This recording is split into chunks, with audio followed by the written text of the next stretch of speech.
¿Qué opinión te merece todo eso? Pero oye, eso no es Pasto, eso es política. Yo creí que me ibas a hacer una pregunta más difícil. Bueno, porque por las dudas. A ver, te voy a dar mi opinión. No, a ver, te voy a dar mi opinión. Me parece que Cambiemos perdió su jefe político, y esto genera un enorme nivel de desorientación y empiezan los proyectos personales. Cuando hablo del jefe político no hablo de Mauricio Macri, ¿no? Hablo de Durán Barba. Durán Barba era la persona que hablaba de política y que entendía, bien o mal, para mí mal, digamos, pero entendía la dimensión de lo político. ¿En qué sentido, bien o mal, digamos, para Durán Barba la política, y eso fue una impronta que le dio a todo el PRO, para Durán Barba la política es solamente comunicación. Y la política es mucho más, es también comunicación, pero es mucho más que comunicación. Habiendo perdido el liderazgo de facto y de hecho Mauricio en las últimas elecciones, al haber perdido, empiezan los proyectos 2023. Y a mí me parece que lo que se discutió en el 2023, en la última interna que hemos visto, en el último sainete de Cambiemos en la Ciudad de Buenos Aires, fue quién se queda con el poder y la caja en el 2023. Eso es lo que hemos visto en la discusión, digamos, ¿no? No hemos visto un proyecto de país, no hemos visto la elaboración política de una estrategia para el 2023. Lo que estamos discutiendo, lo que se ha discutido en la Ciudad de Buenos Aires es que se queda con el poder y la caja en el 2023. Y evidentemente ganó la reta, ¿no? Y Juanjo, ¿vos crees que Patricia Bullrich va a presentarse ella misma como proyecto, ya sea para jefe de gobierno, diputado o incluso para presidente en el 2023? ¿O que al bajarse ahora ya murió electoralmente? No tengo la menor idea y creo que ella tampoco. Porque Patricia obedece. Patricia la mandan a hacer una tarea, obedece y vuelve. No creo que ella sepa qué va a pasar con ella en el 2023. Juanjo, te quiero hacer una pregunta también sobre Patricia, pero es un poco más a fondo. Cuando ella dice, viste, que se le genera como una épica de que ahora se baja, otra vez con el mismo eslogan de casi que por la República. ¿Qué sensaciones genera eso? Tal vez puede ser un análisis personal, pero para la base militante, que tal vez puede tener algunas coincidencias con nos, pero todavía no está convencida, ¿qué le dirías a ellos? A ver, la actitud de Patricia de bajarse, vuelvo a repetir, es una disputa entre Larreta y Macri por la Ciudad de Buenos Aires en el 2023. ¿Quién la va a manejar y quién va a manejar el poder en la ciudad y quién va a manejar la enorme caja que significa la Ciudad de Buenos Aires? Esa es la discusión. Y a Patricia la mandaron a la guerra y después dijo, no me sentí respaldada, con lo cual ella estaba obedeciendo órdenes ahí. No me parece que eso genere, obviamente eso se disfraza después de una épica republicana. Yo no entiendo cuál es la épica republicana de competir en una PASO, no me cierra a mí, yo la verdad que no lo entiendo, digamos, ¿no? Lo normal sería que los proyectos, si hay proyectos disímiles adentro de una fuerza política, se diriman en una interna. Me parece que es el mecanismo más normal. Mucho más cuando venís hablando hace un año y medio de la gran interna opositora para sacar al kirchnerismo y toda esa falsa épica de que ahora en el 2021 van a sacar a algún kirchnerista, digamos. Con lo cual a mí me parece que no hay ninguna épica, ahí hay una discusión de poder. La política en la Argentina discute poder, absolutamente poder y nada más que poder y caja. Han reducido la política a la discusión del poder y la caja, y la política es mucho más que eso. La política tiene una dimensión arquitectónica de proyectos, de visiones a futuro, de propuestas a futuro, pero me parece que no hay ninguna épica acá, ¿eh? Juan José, vos viste que ellos lo plantean en el sentido de como que ahora el kirchnerismo está a 7 diputados de convertir esto en Venezuela. O sea, muchas veces lo ha dicho Waldo Wolf, por ejemplo, que es diputado de ellos, y dicen que vuelven a usar como este eslogan del republicanismo, afirmando que si en esta elección tampoco se va unido el espectro opositor, le están entregando en bandeja el Congreso al kirchnerismo como para hacer de este país Venezuela. Creo que tiene que ver en parte con el discurso de la épica republicana. Ahí puntualmente, ¿qué es lo que crees? Ahí hay dos disparates. Primero, en una elección legislativa, los legisladores en el Congreso Nacional entran por proporción de votos en sistema DON, con lo cual es al revés el tema. Si estamos a 7 votos de Venezuela, lo que hay que llevar al Congreso es oposición, no aumentar la bancada que le ha votado todas las leyes al kirchnerismo, que ha sido cómplice en la encerrona del año pasado en el disparate del manejo del COVID, en el voto a dos manos de la ley del aborto, en el voto a dos manos de la ley Cabandier, declarando la producción un fenómeno de naturaleza ideológico, en la ley de cupo trans, en la ley de presupuesto, que es realmente vergonzoso el presupuesto que le votó la oposición al kirchnerismo. Entonces, si estamos a 7 votos de Venezuela, lo que hay que buscar es una buena oposición. Y nosotros nos presentamos como una muy buena oposición. Juanjo, hablando de oposición, ¿crees que Ricardo López Murphy, al irse con la oposición Juntos por el Cambio, traicionó de cierta forma a los liberales y específicamente a Milei? No sé qué compromiso tenía con Milei, por lo cual no puedo saber si lo traicionó o no. No, digamos, ¿no? Una cuestión meramente intelectual de decir, él se considera a sí mismo liberal y tenía un candidato ultraliberal como es Milei y se fue, digamos, a Juntos por el Cambio. Bueno, es que yo creo que ahí no hay un análisis ideológico, y vuelvo de nuevo, me parece que hay un análisis de poder ahí, ¿no? De consolidar el status quo en la ciudad de Buenos Aires, y bueno, ustedes me lo han escuchado decir miles de veces, yo respeto enormemente, además de respetarlo a Javier como persona y como futuro político, una persona que le da pelea a las maquinarias electorales, yo lo respeto intensamente porque me parece una cabeza distinta, ¿no? Hola Juanjo, buenas noches. Hola, ¿cómo estás? Bien, muy bien. Te quería consultar de acuerdo, mirando más adelante al 2023. Recuerdo que en un Zoom con Carlos Mastetón, si no me equivoco, hablabas de armar un frente con toda la derecha y te quería consultar qué era lo que no estabas dispuesto a negociar para considerar ese frente. Sí, a ver, el frente del 2023 veremos cómo se desarrolla. Para el 2023 faltan mucho más que 2 años. En la Argentina actual 2 años son mucho más que 2 años cronológicos, ¿no? Pero mi plan, mi postura es que el 2023 no se puede dirimir en candidaturas, hay que dirimir proyectos de país.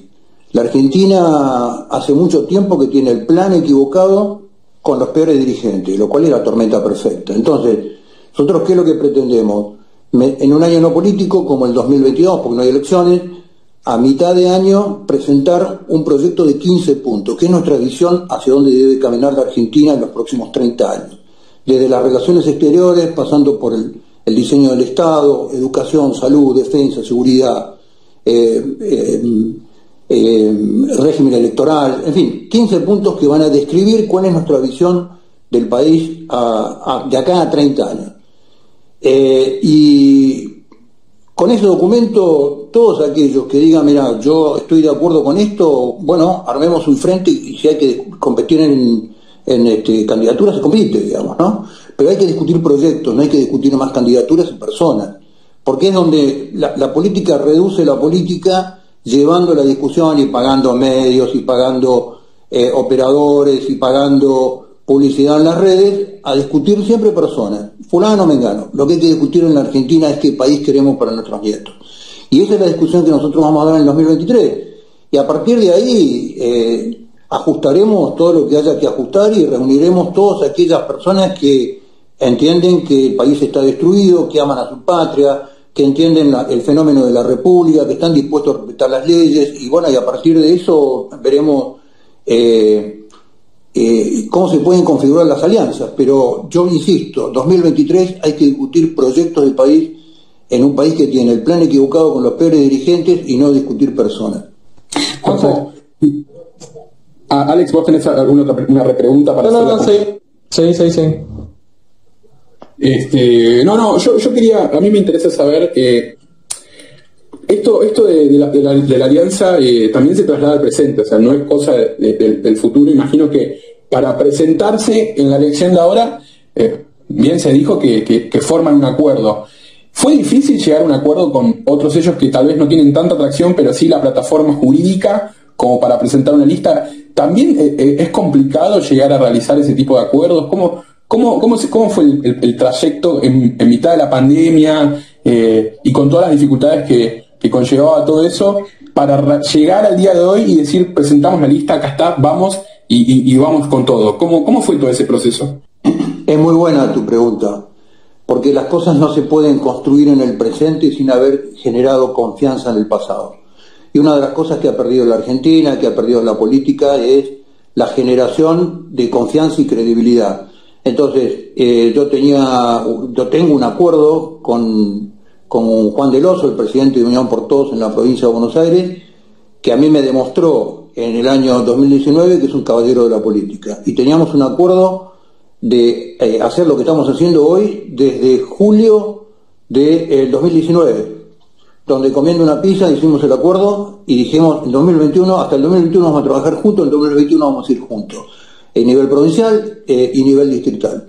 Y aquí estamos, pero es muy difícil poder construir cosas a futuro. Por eso es que muchas veces los políticos, o siempre los políticos en la Argentina, no se dan cuenta que una buena maniobra en el corto plazo, que es una gambeta, que deja colgado gente, que miente, que incumple acuerdos, te posiciona en el largo plazo. Para estar posicionado en el largo plazo tenés que generar acuerdos de confianza, lo que a mí me permitió trabajar y llegar hasta la semana que viene y el día 8, que es el cierre de lista, es un marco de confianza con un caballero de la política y yo que soy un caballero, y decir, esta es nuestra palabra, este es nuestro compromiso, y no firmamos un papel. Bien, gracias por la respuesta. Euge, vos tenés una pregunta, me parece, sobre el tema de la alianza en Capital, porque esto fue para provincia. Euge, estás muteada. No, para, leí mal yo. No, perdón, sí, yo estaba muteada de todas formas. Sí. Bueno, hacela vos. No, la pregunta era si nos presentaba, o la plataforma con la que se presenten, algún candidato en Capital.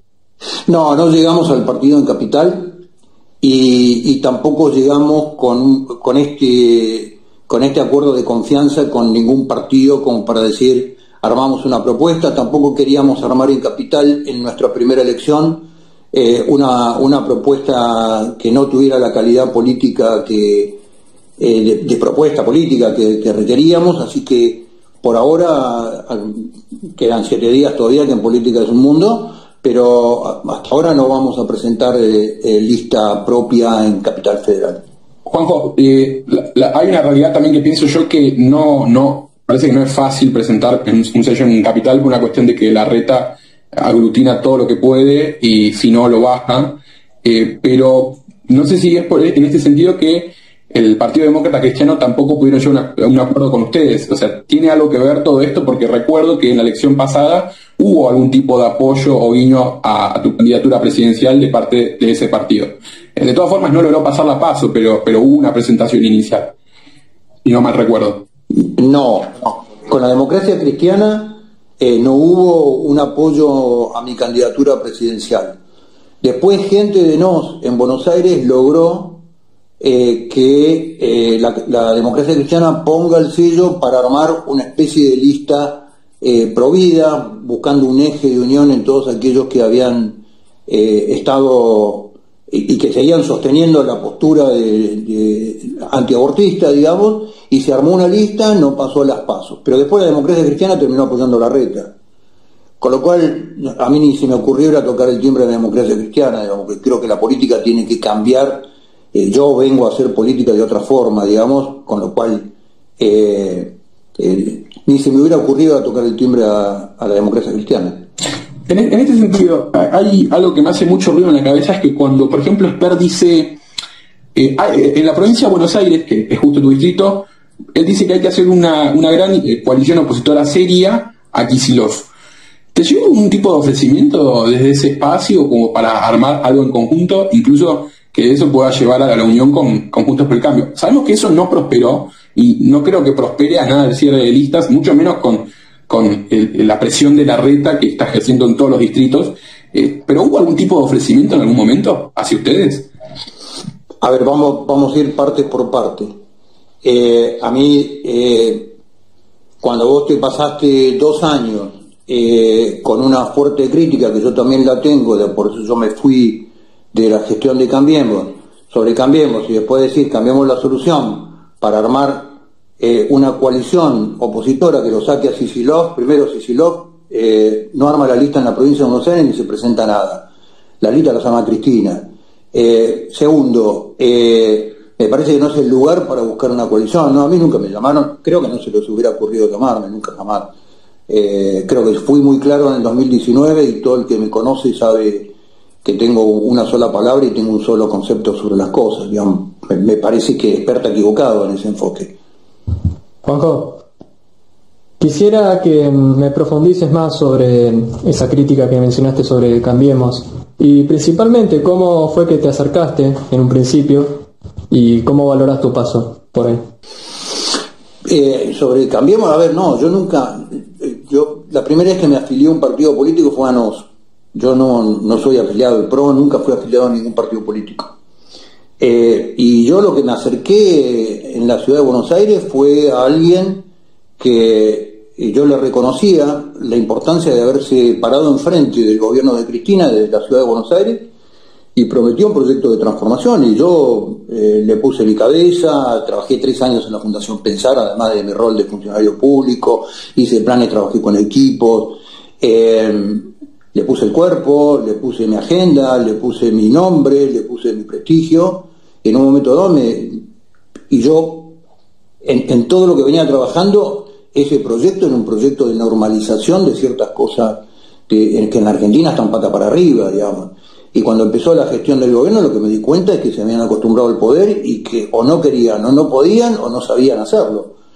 Y de repente me encontré en un gobierno de centro-izquierda que proponía la ley del aborto y dije, hasta acá llegué, me fui.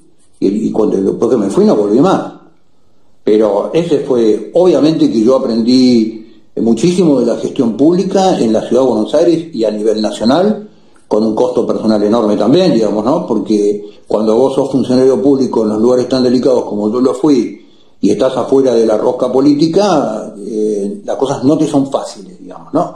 Pero yo nunca busqué las cosas fáciles, ni me quejo, ni me victimizo. Yo fui a los lugares que fui consciente de que eran lugares difíciles. La agencia de control en la ciudad de Buenos Aires, que era una silla eléctrica, y después la aduana, que era otra silla eléctrica, y dije voy, porque cuando uno se mete en un equipo, a no ser que seas Messi, vos no decís, no, yo si no juego de 10 no juego. Si te piden ir al arco, vas al arco, y si te piden salir un tiempo, salís un tiempo, digamos. Yo tengo esa cabeza, por lo menos.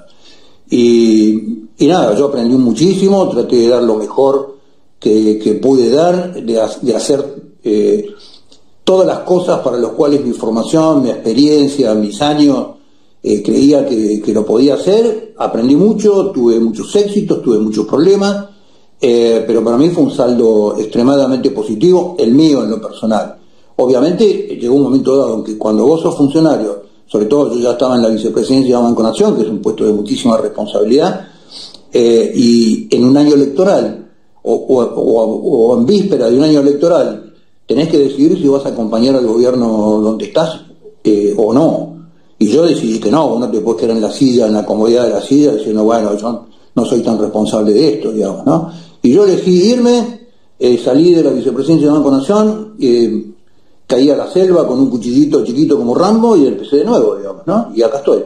Juanjo, imagino que en esta decisión que tomaste de salirte de Cambiemos y del gobierno, tuviste que hablar con Macri. ¿Qué fue lo que, si se puede saber, lo que le dijiste a él de por qué te ibas?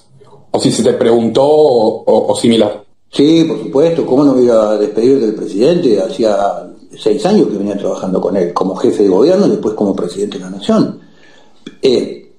Ya venía en una discusión. Uno de los problemas de Cambiemos es que, o del PRO, o Cambiemos, digamos, como una alianza política que no tiene un órgano de debate, digamos, no tiene partido, no tiene un lugar donde vos puedas debatir los temas. Entonces, mis desacuerdos con la única persona que lo podía hablar era con el presidente de la Nación. No tenía mucho diálogo con Marcos Peña tampoco, Marcos no era de escuchar demasiado, con lo cual ya los desacuerdos con toda la temática del 2018 de la ley del aborto, todo eso ya venía en un diálogo bastante ríspido, en el mismo modelo de gestión de la aduana, con lo cual, digamos, me parece que la última conversación fue una despedida, un agradecimiento por haberme considerado y por haberme puesto en un puesto de tanta responsabilidad, y decirle, mira, no estoy de acuerdo con esta ristra de cosas, me voy y voy a armar una propuesta política desde afuera. Bueno, obviamente Mauricio, que tiene un trato interpersonal muy bueno, me dijo, no, pero armarlo desde adentro, no, le digo, no, yo no tengo lugar en este espacio político, jamás fui escuchado, no les interesa mi punto de vista político, creo que no suma, creo que estoy en desacuerdo con todo, con lo cual me voy y voy a hacer política de afuera. Y esta fue mi última conversación con él. Bien. Tengo, chicos, voy a invitar también a hablar a... Pero perdón, nada personal, eran todos temas absolutamente políticos y de gestión, no hubo ningún planteo personal, ni mío hacia él, ni él hacia No, eso se entiende perfecto y también es bastante honorable aclarar que cuando uno se ve un espacio de tantos años y el jefe político llega a la presidencia, asumo que sí, es totalmente honorable tener esa conversación y tal vez esa explicación.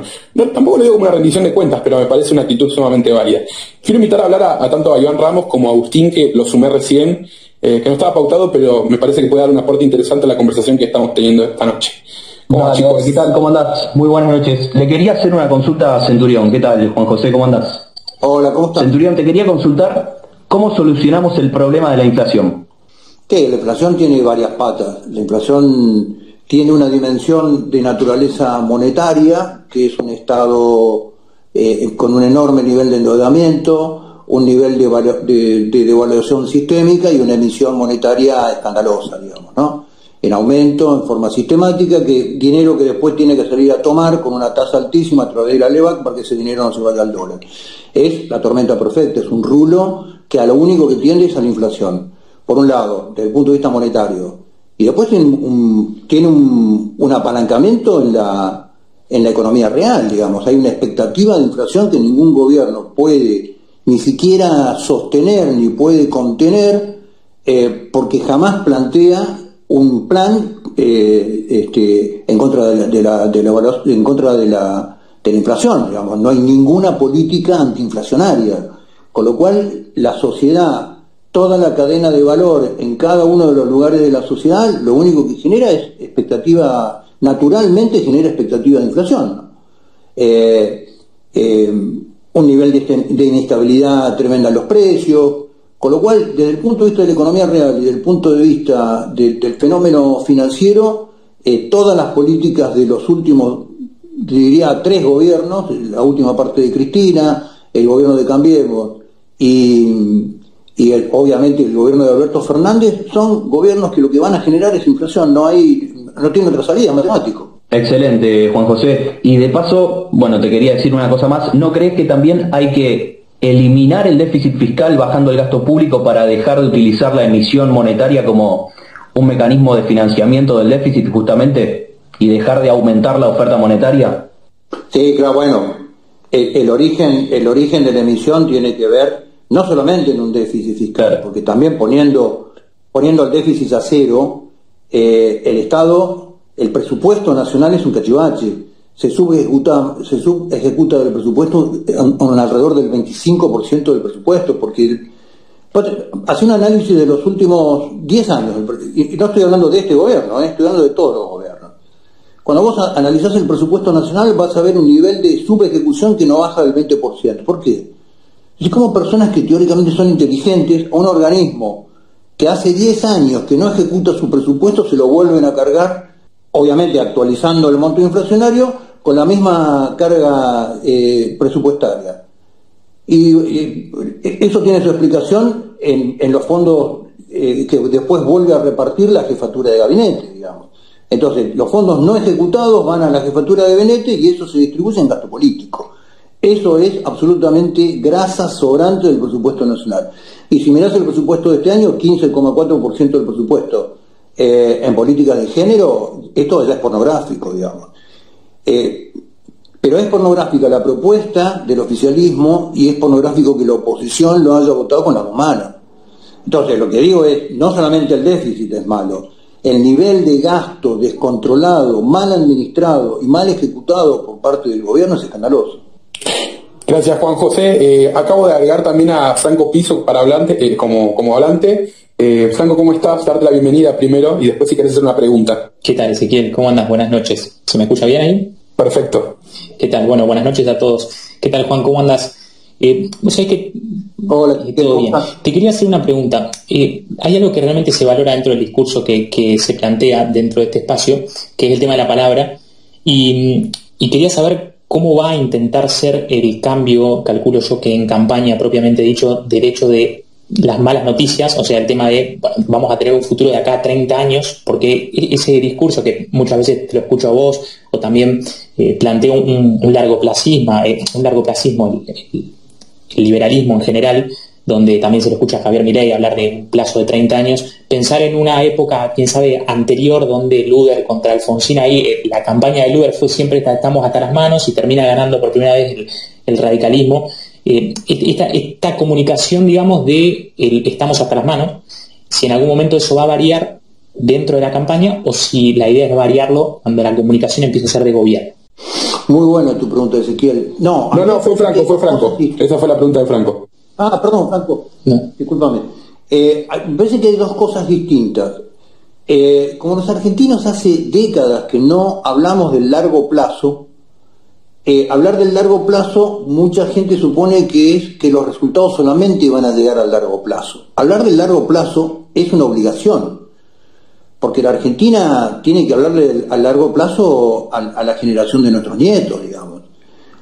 La Argentina tiene desafíos y tiene oportunidades de naturaleza estratégica de acá a 30 años que tiene que desarrollar y que además tiene la oportunidad de explotar.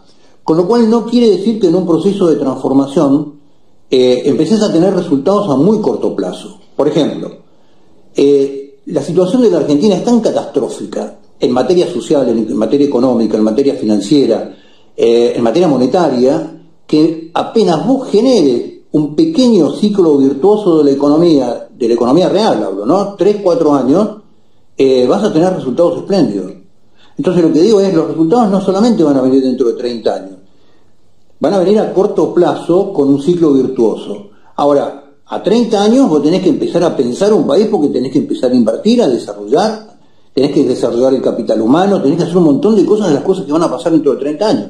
Entonces, síntesis, tener un plan a largo plazo, que hace mucho que no tiene la Argentina, una visión a largo plazo, como la tiene Brasil, como la tiene Chile, yo te muestro cosas que yo leía en la década del 70 sobre Brasil, y han pasado todo tipo de gobiernos de facto, gobiernos constitucionales, populistas, de derecha, liberales, y los tipos a los 30 años llegaron a la meta, a los 40 años llegaron a la meta.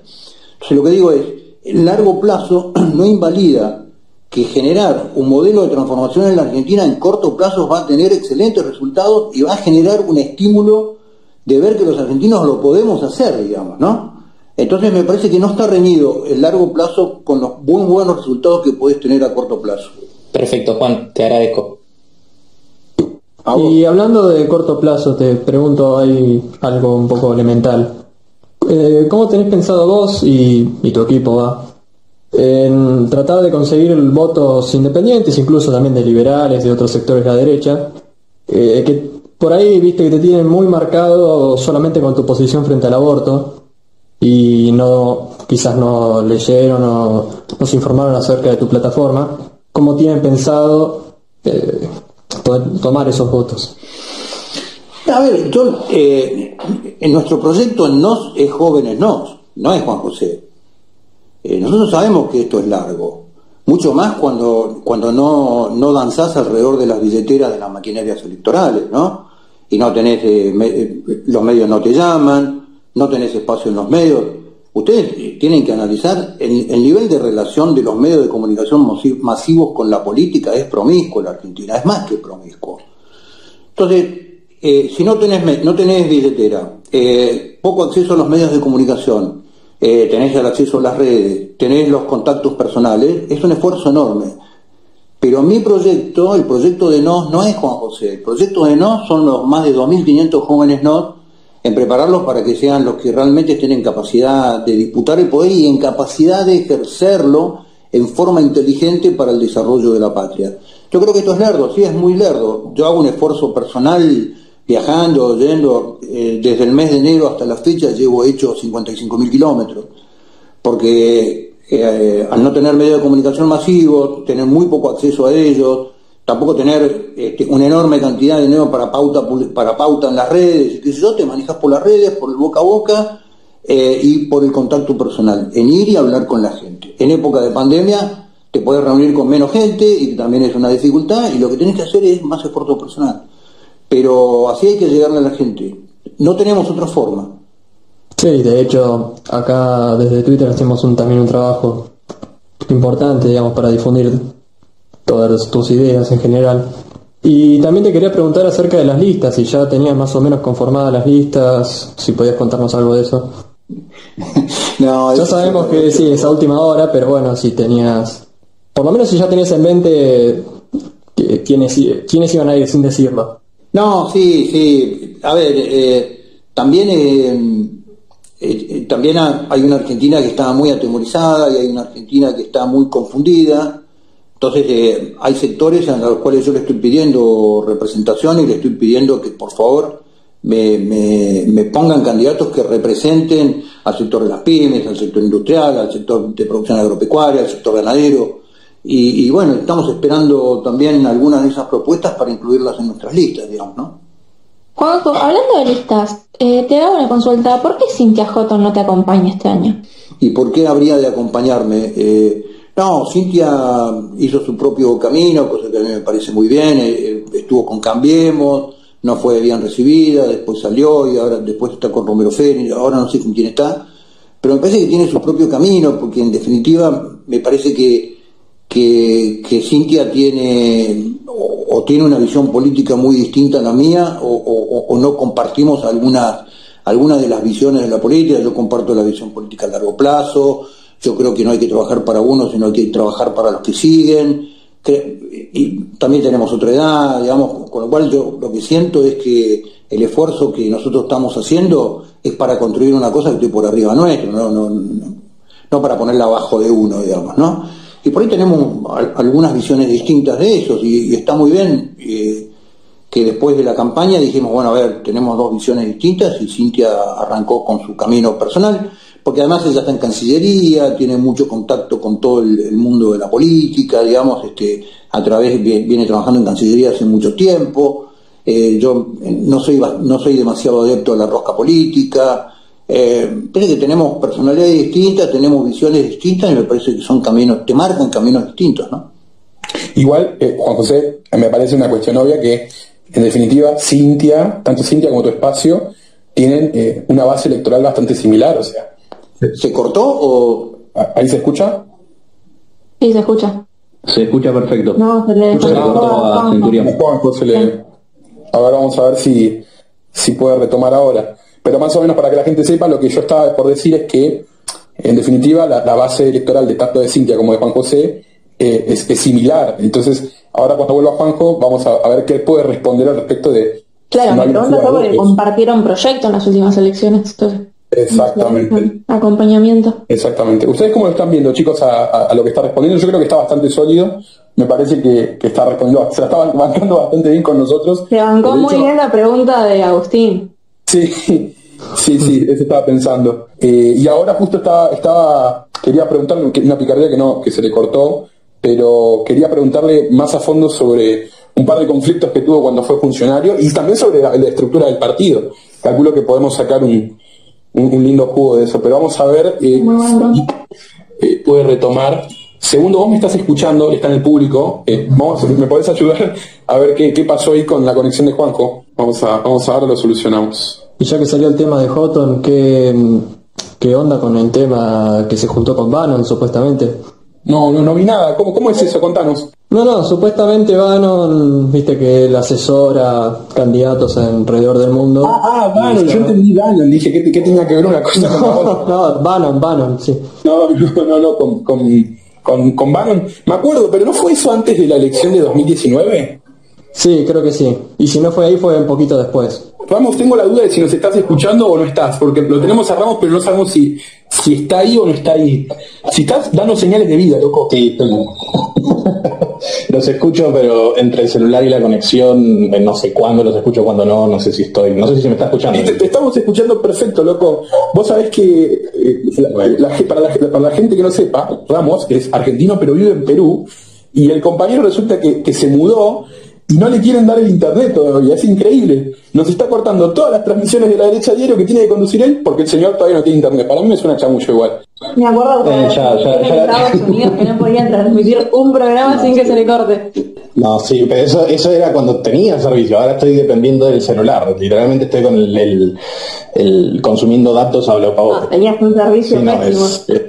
Che, ¿y ¿Para cómo- qué? No, sí, pero al menos tenía wifi. Esta es una clara derrota del PNP. Acá acaba de perder Sí. un voto. Debería perder Sí, bueno. un voto. ¿Dónde está la pista, liberal Lili? pesimista. Sí, acá domadísimos quedaron. Sabes que justo tenía una pregunta para Juanjo después sobre eso, pero cuando vuelva. El hashtag Ezeiza. No, ni siquiera sobre eso específicamente, era como que, es más, capaz te pido que me des la palabra al final, como que quería preguntarle tipo, Siempre queriendo cerrar. qué mensaje tiene para los tipo de bolilla. Y sí, la última palabra. Ahí me dicen que están dando Decían que tenía que ser abogado. A ver. Pará, mirá, me pidió voz de BUG, Sari. Dásela, capaz que tiene una buena pregunta para Juanjo. Ahí se le di. Che, segundo no me aparece, Juanjo, Usted parece que estoy hablando solo, pero en realidad segundo me está escribiendo por WhatsApp y es más fácil hablarle por acá. Sí, yo también le hablé por Twitter, pero no sé que no vi el mensaje. No lo veo ni como oyente, eso es lo que me llama la atención. Claro, no lo vean, sí, no lo No vean. lo veo como oyente, pero bueno, somos todos novatos en esto y estamos aprendiendo todavía. Anda muy bobeado esto. Anda muy bien, no sé si es que se le cayó o si se está por caer, desconozco, pero ante cualquier No, caso... creo que cuando se está por caer el espacio ya no te escuchamos más a vos, hablamos entre nosotros nomás. A ver, para. Claro, cuando se está por caer el espacio, el administrador no se ahí escucha está el más. segundo. Querido, ¿cómo va? Ahí está. Ahí lo veo como oyente. Bueno, retomamos. Listo. Retomamos entonces. Juan José, ¿nos escuchás? No lo veo como oyente. Yo lo veo como hablante ya. No, yo no. No, yo tampoco. Qué raro. Ahí le estoy enviando de vuelta la solicitud. En todo caso que cierre y después lo vuelvan a entrar de nuevo. Sí. Si la gente nos está escuchando, también que reaccione con los emojis. Así sabemos si no se está cayendo el espacio o si podemos seguir si es un tema de Juanjo. Sí, acá veo que están reaccionando. Yo a Juan lo veo como oyente, no como hablante. Ahí se fue. A ver, ahora sí lo veo como ahí lo voy a invitar de vuelta y que acepte. Ramos, después no tenés que hablar ahí de cómo lo vas viendo con el comunismo. Ah, claro, Ramos está allá en... Sí, está en canchera ya. en la esquina. Che, ¿qué onda? ¿Cuánto tiempo ¿Hay tiene? definición al respecto de eso o no hay definición? Sigue en el aire, al menos en lo legal, ¿no? No se declaró oficialmente ni un ganador, pero medio que ya está echada la suerte. Pero no ¿Hasta hubo cuándo un tiene fallo tiempo? del tribunal. ¿No hubo algún tipo del fallo del tribunal? Digamos, la justicia electoral, que es la que tiene que como proclamar un ganador, todavía tiene casos de nulidades pendientes, digamos, que se solicitaron desde el partido Fujimori. Así que hasta que eso no se resuelva, en teoría no se puede declarar nada. Ahí Y está, eso que el ¿estás presidente asume escuchando? en menos de un mes. Hola, ¿me escuchan? Sí, ahí volvió la conexión, espectacular. Bueno, ¿el resto lo está escuchando? Sí, perfecto. Escucha perfecto.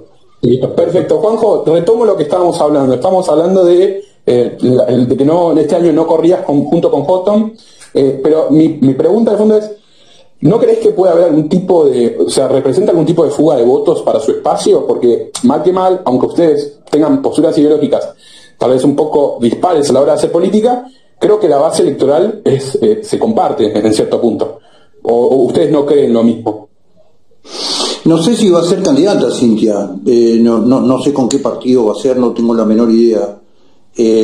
No creo que nosotros tenemos una propuesta política muy clara, digamos, y nuestro voto en ese sentido me parece que es muy duro y me parece que va ganando espacio en una Argentina que aumenta el nivel de fracaso, con lo cual si vos no tenés, me parece a mí, digamos, en términos de postura política, una postura clara, en términos de un plan estratégico, de una visión sobre la economía, de una visión sobre la sociedad, me parece que es muy difícil que la gente compre tu propuesta, digamos, con lo cual yo no veo por ahí para nada.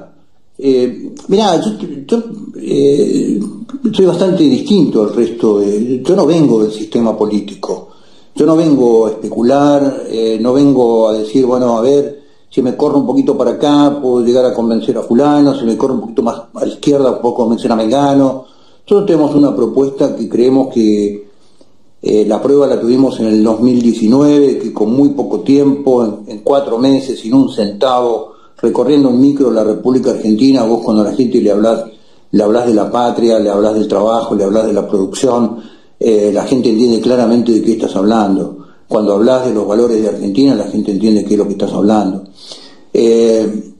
Y obviamente, como toda propuesta nueva, también es un modelo de ensayo-error. Yo no voy a correr un centímetro de nuestra propuesta en términos de decir, bueno, a ver si cautivo tal público. Me parece que lo que la gente está buscando son dirigentes que tengan una postura clara frente a determinados temas, porque eso también lo que marca es una impronta de carácter. Las personas que son capaces de defender lo que creen, la gente supone que tienen una impronta de carácter, que son capaces de hacer las cosas que tienen que hacer.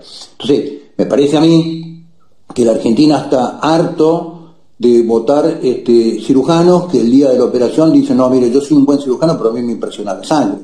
Hermano, el día que va a la cirugía, el tipo corta con el bisturí y sale sangre, no hay otra forma. Entonces, yo trabajo desde ese lugar y trato de formar equipos de trabajo desde ese lugar. Si ustedes se fijan, muchas veces hay enormes cuestionamientos, porque yo no tengo posturas ideológicas. Para mí la política no es un fenómeno de naturaleza ideológica. En la Argentina me parece que lo que necesita la política es una propuesta axiológica, que es una propuesta de valores. Y los valores empiezan por casa, empiezan por uno. Yo estoy parado en este lugar y no me muevo, en términos de valores, ¿no? Todo lo demás, los caminos, las instrumentaciones, todo lo que es de carácter instrumental es discutible, pero lo que uno piensa sobre determinados temas es incambiable, y eso también demuestra una impronta de carácter. Bien, Juanjo, creo que Iván tiene una pregunta para hacer, y no sé si estás ahí, Iván, para hacer la pregunta a Juan José. Sí. ¿Cómo están? Igual, ¿qué tal, Juanjo? ¿Cómo está? Antes que nada, un gusto y muchísimas gracias por sumarse a este espacio. No, un placer, Iván, ¿cómo estás? Bien, muy bien, por suerte. No, bueno, en realidad tenía varias preguntas, después la que dice Ezequiel seguro lo voy a dejar para más adelante. Le quería hacer una pregunta un poco más de índole, hablando un poco de esto de no tanto de listas, pero sí ya de lo que es legislativo, si todo, digamos, avanza como por supuesto usted quiere y como otros espacios quieren, es posible, digamos, que en el siguiente ciclo legislativo estemos viendo en el Congreso 1, 2, 3, 4, quizás 5, no diría monobloques, pero quizás espacios pequeños de derecha, por así decirlo, o al menos del centro hacia la derecha, que no pertenecen de ninguna forma a, digamos, los partidos tradicionales, ¿no? Lo que es, o al menos los actuales dominantes, como es Juntos por el Cambio y el Frente de Todos. Mi pregunta a usted. Perdón, ¿cómo? A las maquinarias electorales, digamos. Exacto, exactamente. Y bueno, esas figuras obviamente sabemos, puede ser usted, puede ser Milei, Expert, etcétera. Mi pregunta era si usted, dándose esa situación, ¿no? ¿Les propondría a estos espacios la conformación de un interbloque, digamos, o piensa que es mejor cada uno por separado, o incluso pensaría que ese interbloque tendría que ser de toda la oposición? A ver, este tema de los bloques en el Congreso me parece que funciona bastante mal, ¿no? Un diputado entra por una de las maquinarias electorales y de repente se enoja para adentro y se forma monobloque. Yo no creo que sea necesario trabajar en un bloque, creo que hay que trabajar con un acuerdo de decir, a ver, no votamos ningún disparate que tenga que ver con la agenda cultural 2030. No votamos ningún aumento de impuestos. Controlamos el presupuesto nacional y después 2 o 3 cosas más y tenés un acuerdo. Y no necesitas formalizar un bloque. Yo creo que el año que viene lo que vas a tener en el Congreso, ustedes dicen de a uno, yo creo que va a ser de bastante más de a uno, pero yo creo que va a estar obviamente las 2 enormes maquinarias electorales, las 2 grandes billeteras, la izquierda caniche, como siempre, levantándole la mano al oficialismo, como lo viene haciendo desde hace 40 años, y creo que vamos a ver distintos equipos de diputados de distintos partidos que lo que van a buscar es ser verdadera oposición y obligar a la oposición que sea oposición. Me parece que esto es lo que va a pasar en el Congreso. Claro, entiendo. Y un poco en la misma línea, similar a, digamos, el tema de la conformación del Congreso el año que viene, pero en otro tipo de pregunta. ¿Qué piensa de esta nueva idea, digamos, o esta nueva moda, por así decirlo, de empezar a llamar, sé que esto no es nuevo tampoco, pero como que está empezando a cobrar más fuerza, de llamar personas o figuras que no pertenecen y ni pertenecieron jamás ni parecen tener ningún interés en la política, y invitarlos a conformar las listas. ¿Les parece algo positivo, que podría ser positivo? ¿Le parece algo quizá más como una estrategia puramente electoralista? ¿Qué opinas? Bueno, esto empezó con el menemismo, ¿no? Aparecieron figuras como Reutemann, que venía del deporte, que terminó siendo un político muy serio, más allá de que uno tenga acuerdos o no, o desacuerdos con... apareció Palito Ortega, aparecieron muchas figuras del ámbito de la farándula, aparecieron figuras del deporte, y después ya, bueno, el duranbarbismo lo hizo... como la política es comunicación y conocimiento, hay que partir de personas conocidas, ¿no? Y a mí todo esto atenta contra el concepto que lo vemos a diario, el bastardeo de la política con respecto a la capacitación de la gente que ocupa cargos en el Estado o cargos públicos, digamos, ¿no? A mí me parece que es un enorme acto de corrupción. El primer acto de corrupción enorme es asumir un puesto para el cual uno no tiene ningún tipo de calificación. No diga que tenga experiencia, porque a lo mejor obviamente no lo hizo nunca, pero que no tiene ningún tipo de calificación, ningún tipo de trayectoria. Entonces, a mí me parece que si una persona es muy conocida y tiene aptitudes y tiene calificación para hacerlo, me parece bien. Si lo único que tiene es conocimiento público, simpatía y demás, me parece que no es bueno, me parece que no suma, y lo único que sigue gestionando son enormes maquinarias electorales, sin ninguna propuesta política, sin ninguna visión estratégica de la Argentina, sin ninguna visión de futuro, y haciendo más de lo mismo, ¿no? Claro, y para cerrar un poco, y ya les dejo hablar a otros, esta pregunta se la hacía más que nada, pues justamente el votante argentino parece ser muy de aceptar mucho esto, ¿no? Incluso de esas figuras que usted mencionó, Reutemann no estuvo muy lejos de ser presidente, Palito Ortega estuvo a nada de ser, digamos, vicepresidente, Scioli, que fue un tipo que empezó en el deporte, estuvo también muy cerca de ser presidente. Entonces me parece que tiene alta relevancia, ¿no? Y por eso me pareció una pregunta que valía la pena hacer. Así que no, le agradezco. Miguel del Cel, que ha sido gobernador de Santa Fe. Claro, exactamente. Tipo sumamente gracioso, pero... No sé, Ramos, si querías seguir continuar la pregunta. No, con eso le agradezco. Después suelo tirar algunos más. Pero qué bárbaro. Hay otra. Bueno.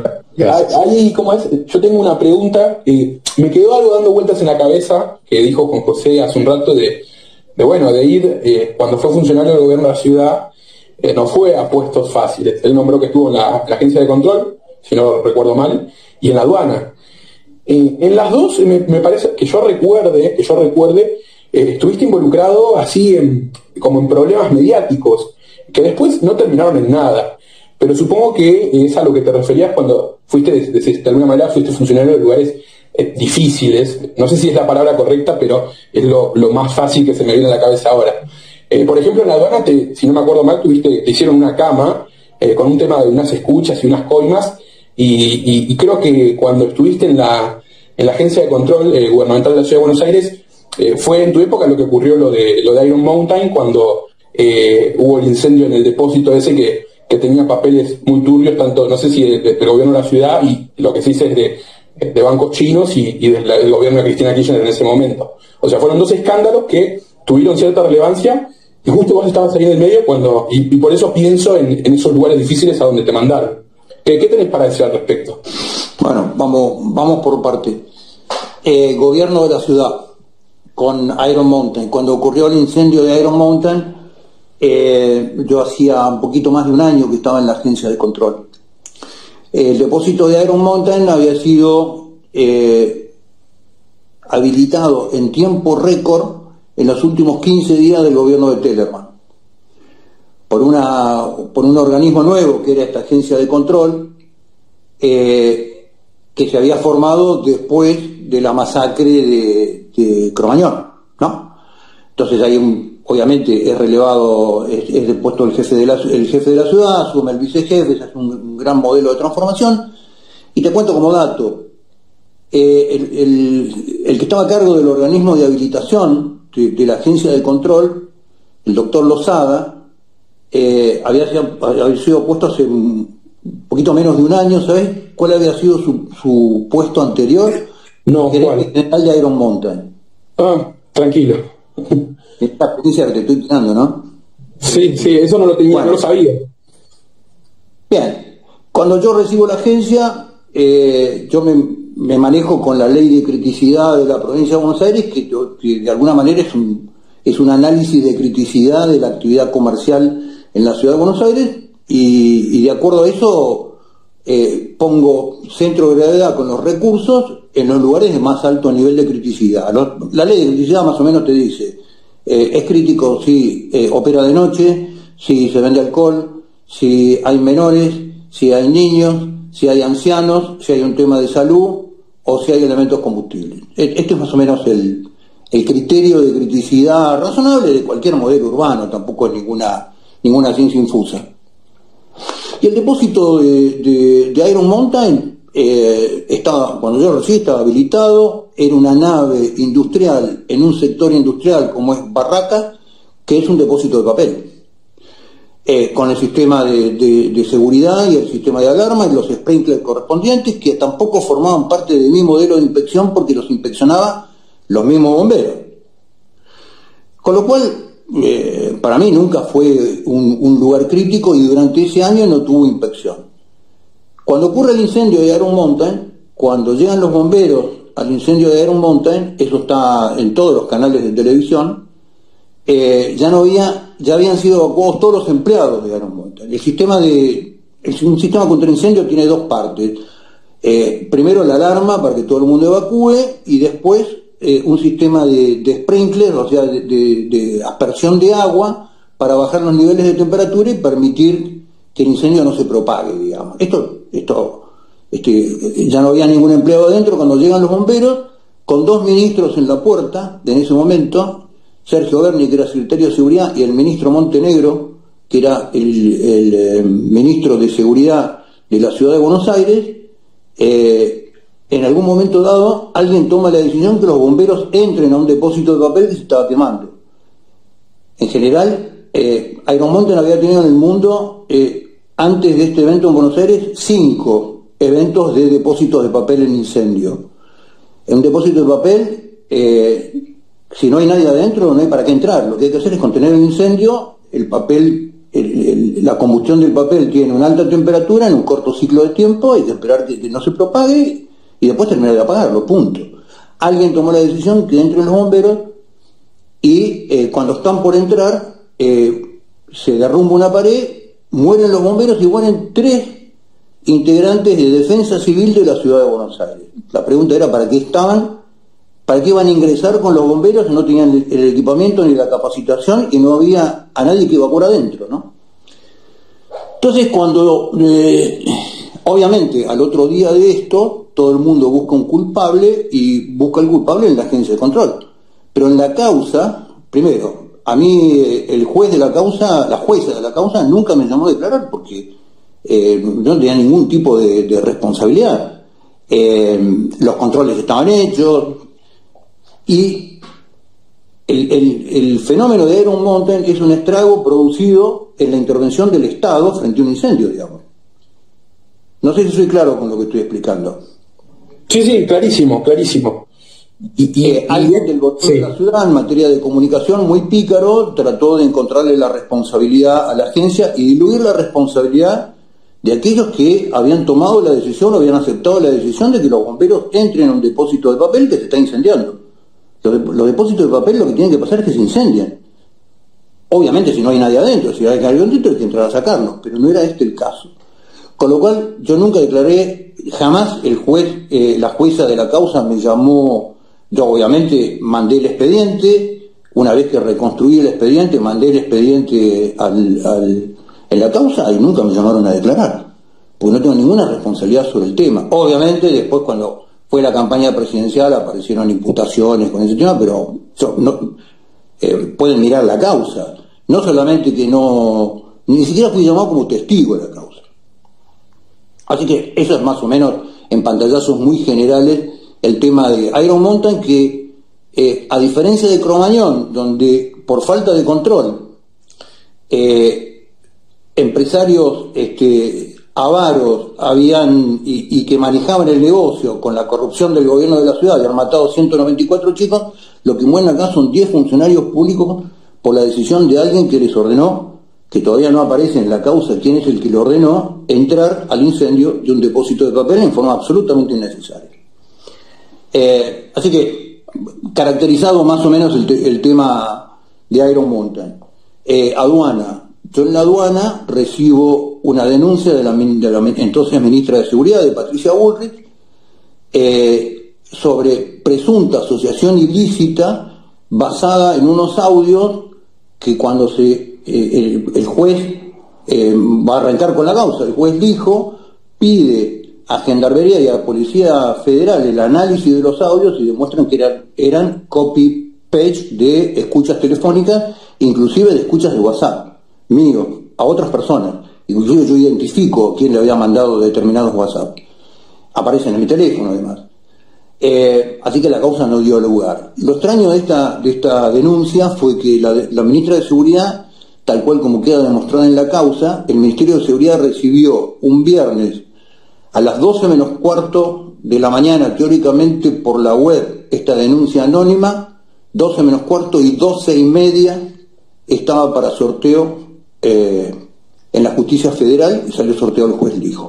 En 45 minutos, según lo que consta en el expediente de la denuncia, en la ratificación de la denuncia del abogado del Ministerio de Seguridad, en 45 minutos tomaron una denuncia anónima al Ministerio, al director general de aduana que entraba por la web, la hicieron papel, la hicieron aprobar por la ministra, redactaron la causa y fueron a sorteo a Comodoro Pi. 45 minutos Terrana. Obviamente la causa no dio lugar, el juez ni siquiera abrió la causa porque toda la denuncia era un disparate, los audios que se presentaban como prueba no tenían el menor nivel de consistencia de sonidos de fondo, ni inclusive de articulación del lenguaje, porque habían sido cortados y pegados de distintas escuchas. Pero lo que demostró es que a raíz de la causa Pablo Antonio, donde yo denuncio la irregularidad de 4.700 contenedores que habían ingresado en el puerto de Buenos Aires y una posterior denuncia por las declaraciones juradas de importación, donde había un fraude al Estado de 15.500 millones de dólares, me arman una denuncia y me sacaron 3 meses de mi cargo en forma preventiva hasta que el juez no dio lugar a la causa. Fin de la historia. Te conté así en 2 minutos los 2 temas. Y acá todas las preguntas que quieran, Está atajando penales como el Dibu Martínez, Centurión, como dijo en el tweet que cuando hicimos el anuncio. Excelente, Juanjo. Quería pasar a hacer una pregunta más. ¿Puedo? Sí. Anda. Dale. Juanjo, yo te quería consultar, ¿qué opinás de la nefasta política exterior y diplomacia internacional que está llevando adelante la mafia kirchnerista, alineándose con países como Nicaragua, Venezuela, Cuba, países hundidos por el socialismo, la tiranía y el fascismo? ¿Y cuáles serían para vos países modelos a seguir, o si me podés decir 3 países que vos considerás que tenemos que tener relaciones carnales para crecer económicamente y progresar? Tenemos que salir de las relaciones carnales. Los países no tienen relaciones carnales, los países tienen interés nacional. Pero vamos a recapitular un poco la pregunta. En general hay una tendencia a ver el modelo de las relaciones internacionales desde el foco ideológico. Y las relaciones internacionales tienen un foco que es geopolítico, ¿no? Y que tiene que ver con el interés de cada país y con la proyección de ese interés hacia el exterior. Entonces, cuando vos me hablás de la nefasta política exterior, yo dije, bueno, arrancamos bien con la pregunta, pero a mí me parece que lo cruel de la política exterior argentina es mucho más profundo que eso. Porque en definitiva los países que están nombrando están adentro de la misma agenda global que nosotros y que el resto de los países. Me parece que es otra forma de proyección del mundo globalista, digamos, ¿no? Entra por la buena o entra por la mala. Lo mismo pasa en China, digamos, ¿no? En China es el modelo es uno de los totalitarismos comunistas más largos, va a ser más largo de la historia, aplaudido por Occidente y siendo el foco de las inversiones de todo el globalismo financiero del mundo, digamos, ¿no? O sea, a mí me parece que la política exterior argentina es inexistente porque Argentina se alineó sistemáticamente a un modelo globalista que le asigna una Dirección Internacional del Trabajo, que es producir soja para los cerdos chinos y no producir absolutamente más nada, y con la renta de la soja para los cerdos chinos tenemos que vivir los argentinos. Para eso, ¿qué necesita? Este modelo, ¿qué necesita?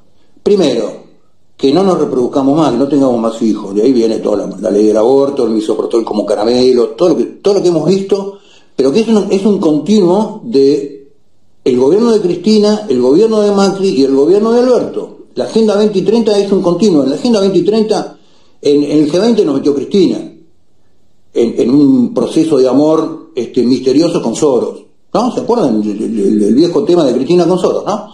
Lo siguió Mauricio ya a niveles bastante más prolijos, ya hablando de la gobernanza mundial y del multilateralismo. Y lo otro que necesita este modelo de producimos la soja para los cerdos chinos, no producimos nada más, con esa renta vivimos todos, lo que se necesita Argentina necesariamente es una forma de política y de gobierno típica del socialismo del siglo XXI. Socialismo del siglo XIX y socialismo del siglo XX disputaba los medios de producción, ¿no? El fracaso de la Unión Soviética y la catástrofe de todo el sistema comunista lleva al socialismo del siglo XXI a ser un socialismo que dice: vos producís, vos tenés el campo, vos tenés la empresa, pero tu renta es mía y yo distribuyo la renta. Y ese es el modelo, y el modelo del cual no pudo, no quiso, no supo salir Cambiemos, que lo sostuvo, aumentó la cantidad de planes, no se endeudó para afuera, el kirchnerismo te endeuda para adentro, los otros te endeudan para afuera, pero es el mismo modelo.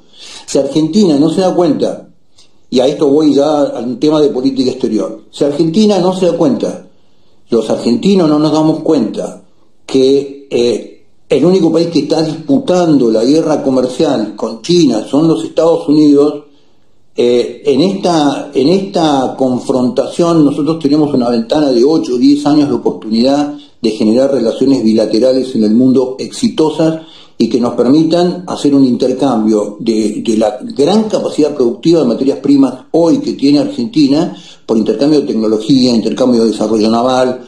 Europa está a punto de tirar a la basura la primera generación de ferrocarriles de alta velocidad, digamos, no saben qué hacer con ellos.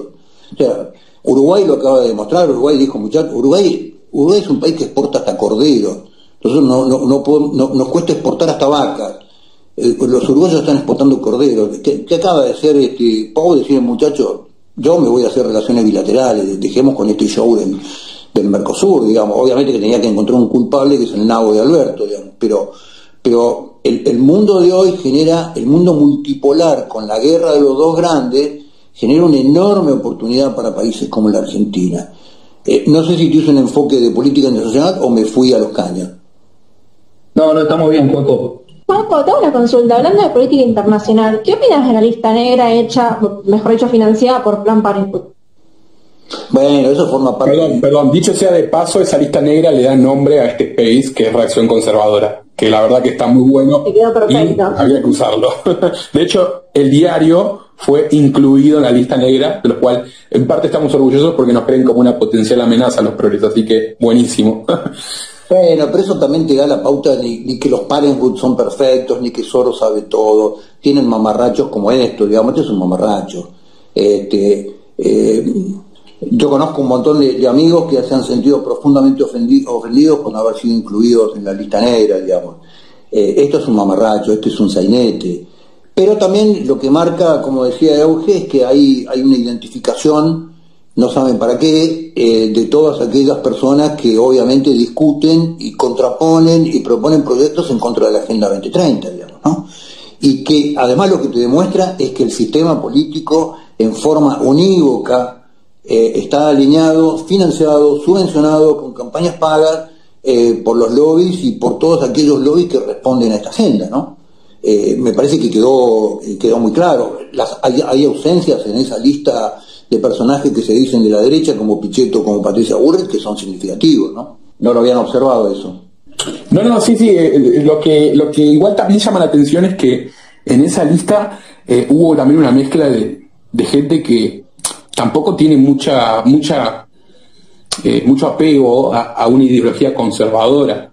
Creo que también hubo, como así hubo información precisa que asustaba, hubo también tiros al aire que bueno, y mucha gente cayó en la volteada, y tampoco estaba bueno eso de etiquetar por etiquetar.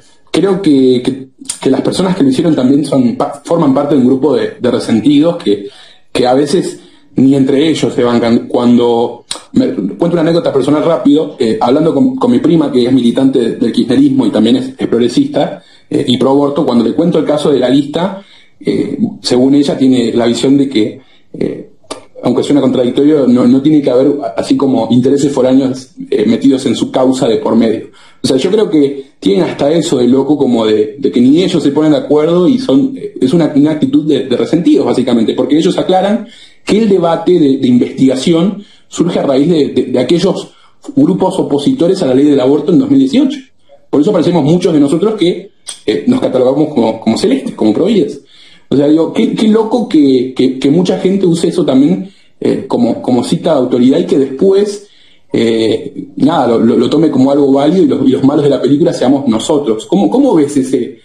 Por suerte en este caso hubo mucho repudio, pero en muchos otros eso no ocurre, y los perjudicados suelen ser los de nuestro espacio.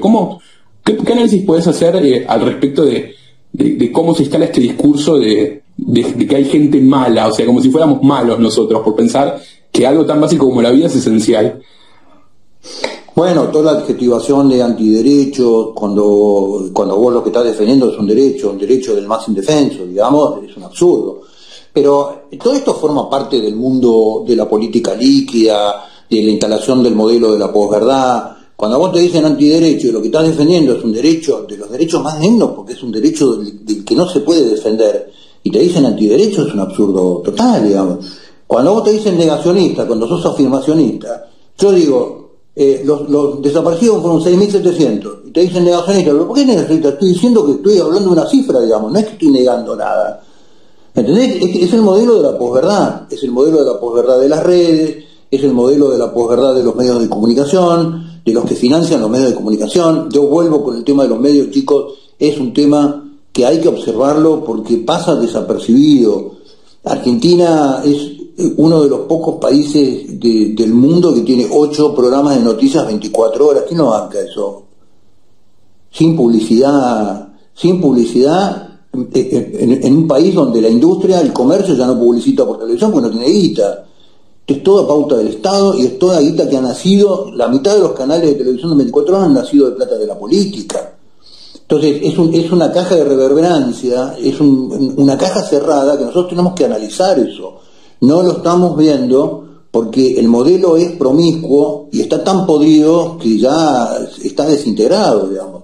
Aparte, quería agregar algo con respecto a lo de la reacción conservadora, que recuerdo hablando a Tezón, no sé si esto lo afirmaba, si era información o era una especulación de él, que con el tema, viste, de los nexos que conectaban, que justamente nombrabas vos, había gente que de hecho era pro vida, otra gente que nada que ver, y que al parecer la financiación que venía de Plan Parenthood a través de fundaciones como Fundación Huésped o Casa Justa. Sí. ¿Cómo? No, claramente como Fundación Huésped. Sí, exacto. Y venía a través de ahí, que luego este grupo, digamos, los contrataron a este grupo de gente, estas 8 personas, Ingrid Beck y no recuerdo los nombres ahora. Elman y compañía. Exacto. Después, exactamente ellos fueron los que después desvirtuaron, usando esos mismos fondos, digo, lo fácil que debe ser sacarle plata a esta gente, que usaron esos mismos fondos para luego hacer su propia investigación. Claro, porque además vos lo que ves es que a estos pibes los mandás a espiar y mueven la leutrina, digamos. Encima lo dijeron ellos mismos, eso es lo peor todavía. Lo que han hecho es un análisis básico de redes de contacto en las redes sociales. Que como vos decís, en tus redes sociales vos tenías Provida y tenías el flaco con el cual jugabas al fútbol, ¿no? Como son las redes sociales, digamos, ¿no? Entonces analizan interacciones en redes sociales que han terminado en una red de contactos. Yo tengo en mi red de contactos personas que no conozco ni sé quiénes son. Y los pobres deben estar en llamas porque dijeron te liquearon todos los tweets, entonces... Sí. Pero digo, más allá de con que a ver, yo creo que acá hay dos cosas, ¿no? Una, que conceptualmente es escandaloso que los lobbies estén pagando inteligencia, aunque sea trucha, de todos aquellos que ellos creen que son sus enemigos o adversarios, que somos nosotros. Y yo de eso, para mí es una medalla más en mi vida, digamos, ¿no? Que me consideren un enemigo, para mí es una medalla fantástica. Ese es un tema, por un lado. Y por el otro lado, también lo que ves es que lo que tenemos, los que se dicen ser adversarios nuestros, tienen un nivel de improvisación y un nivel de infantilismo en la cabeza importante, muy importante. Con lo cual, todo este tema de lo que llaman la reacción conservadora, lo único que van a generar es más anticuerpos, digamos, ¿no? Y lo que han generado son más anticuerpos. Bien.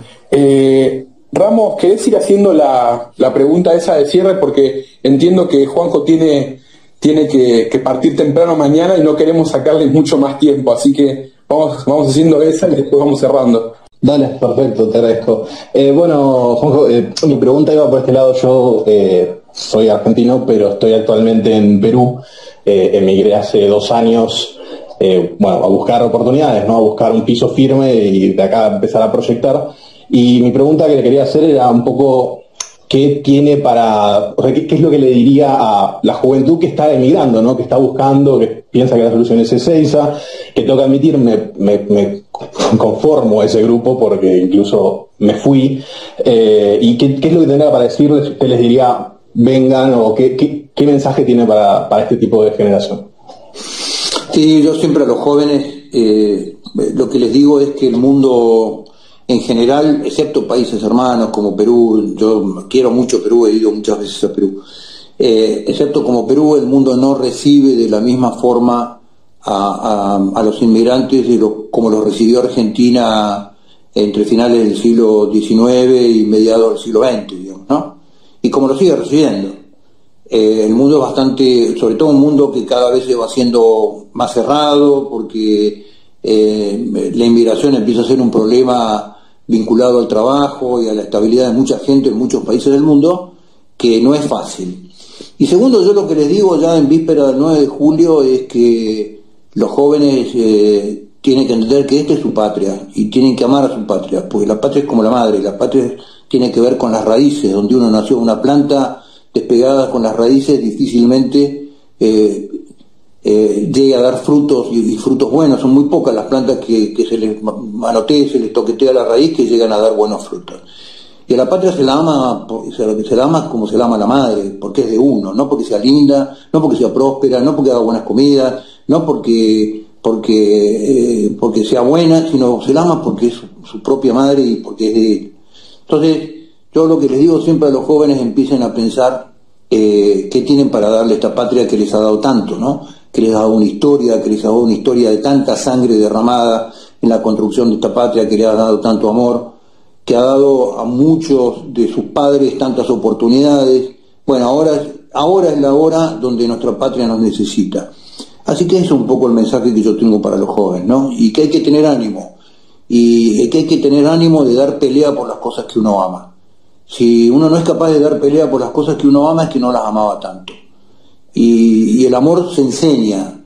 El amor no es solamente un acto de naturaleza afectivo innata en el ser humano. Las personas enseñamos a amar a las personas, enseñamos a amar a las cosas y enseñamos a amar a la patria. Y Argentina nos necesita. Y Argentina es un país que puede tener un futuro tremendamente próspero y desarrollado para todos nuestros nietos si nos ponemos a trabajar hoy. Y nada, el desafío para los jóvenes es parte de escribir esa hoja de la historia, como lo fueron los granaderos de San Martín, como lo fueron nuestros queridos héroes de Malvinas. Así que yo los invito, les doy, yo tengo tratando de armar el cuaderno, y ellos tienen la lapicera para escribir una hoja adentro de ese cuaderno. Bueno, muchísimas gracias, Juan José, gracias por aceptar la invitación. ¿Puedo hacer una pregunta? Bueno, dale, cerramos con la tuya, Alex. Dale.